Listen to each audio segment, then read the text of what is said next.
పాత్ర ఉంది అంటే నాగబాబు అసలు వర్మకే లేదు, ఆయన కర్మ అంటే ఎట్లా? సో అందుకే అంటే నా పవన్ కళ్యాణ్ మాటల్ని నాగబాబే ప్రశ్నించాడు.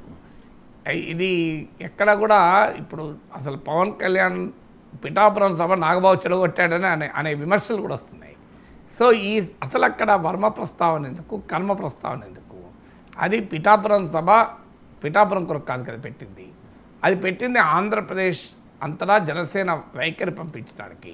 సమయము లేదు, సందర్భము లేదు చోట నాగబాబు అసందర్భ ప్రస్తావన అది కదా.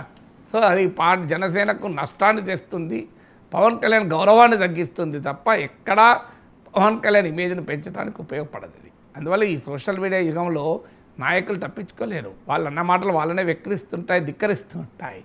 సో ఇక టీడీపీ ఎందుకు రియాక్ట్ అవుతలేదు అంటే పవన్ కళ్యాణ్